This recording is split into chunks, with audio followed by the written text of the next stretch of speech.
In today's video, I am going to explain anatomy of teres major. Teres major is this muscle. This is shoulder muscle. I am going to explain its origin, insertion, and function. Let me explain origin first. Origin is right here, about this area. This is on posterior aspect of inferior angle.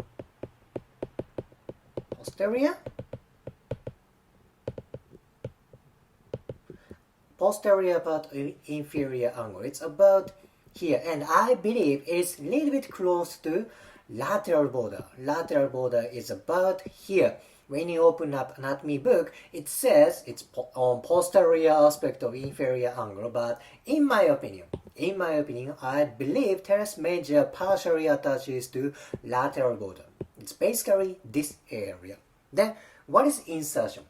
Insertion is this side, and it's a little bit hard to see. This is on anterior part, okay? Anterior part of humerus. This is intertubercular sulcus of humerus.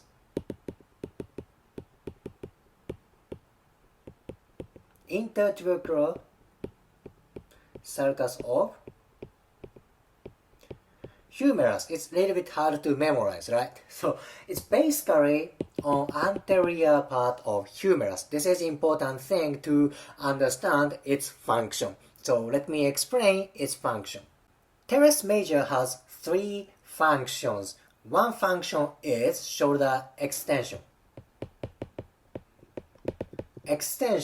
Then next one is adduction. It's easy to visualize, right? Teres major runs like this way. When teres major contracts, that brings humerus kind of this direction. This is adduction. Then it pulls like, extension direction. These two movements are kind of easy to understand. The last one is a little bit tricky. Last one is internal rotation. Internal rotation. Why is that? Because this is on posterior part of shoulder. How come it does internal rotation? Here is the thing. Origin of teres major is on back side. It's on back side of inferior angle. Insertion is anterior part, intertubercular sulcus of humerus. This is on anterior. Origin is posterior. So imagine there is like a kind of twisting direction in teres major. So if this is on anterior part and if there's contraction, that brings internal rotation of shoulder. If teres major attached on posterior part of humerus, that would do external rotation because it's on posterior part and posterior part. No wonder it could do external rotation.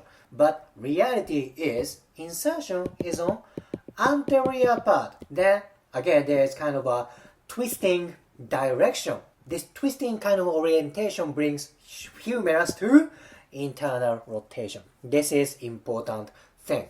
Oh, by the way, there's another muscle that does completely same functions as teres major. What is that? That is latissimus dorsi. Latissimus dorsi, yep, it does extension, adduction, and internal rotation. Insertion of latissimus dorsi is close to teres major. That means latissimus dorsi attaches to anterior aspect of humerus. Thus, latissimus dorsi also does internal rotation. This thing is very, very important. Anyhow, this is functions of teres major. Shoulder extension, shoulder adduction, and shoulder internal rotation. Now let me explain important anatomical relationship with nervous tissue. Alright, you see many muscles around scapula and shoulder. This is teres major. Again, I want you to focus on this tiny space. This is very important. I will explain why. Again, this is teres major. Okay, this is teres major. This is teres minor. Teres minor. This is triceps brachii, long head.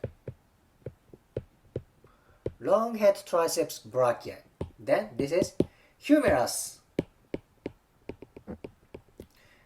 This space is made from 4 structures: teres major, teres minor, long head of triceps, and humerus, medial aspect of humerus. 4 structures create this space. This space is called quadrilateral space.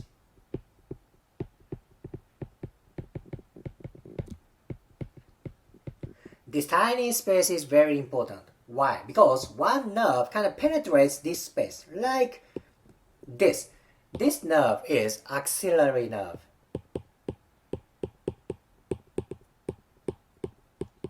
This nerve is important for posterior aspect of shoulder. This nerve innervates deltoid and teres minor. Okay, deltoid and teres minor. Plus, axillary nerve innervates posterior part of shoulder joint. Yep, that takes a kind of sensory information from shoulder joint. That sounds very important, right? So if this quadrilateral space is aggravated, axillary nerve is aggravated. That may aggravate shoulder joint, deltoid, and teres minor. Then, one more thing is this place is very close to shoulder joint.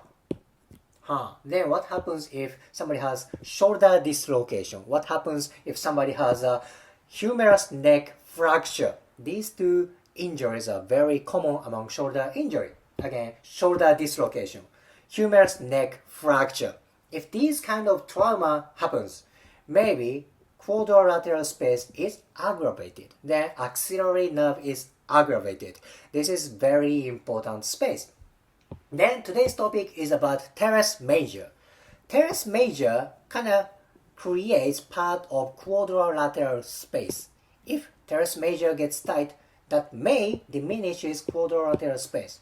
It's same thing for teres minor and triceps long head. But today's topic is teres major, so I wanted to focus on teres major. If teres major gets tight, that may aggravate quadrilateral space. Then that may create impingement here, then create numbness and pain around posterior part of shoulder joint. Teres major is important muscle for shoulder movement and shoulder injury pathophysiology. If you liked today's video, please hit the like button, comment, and subscribe. See you next video.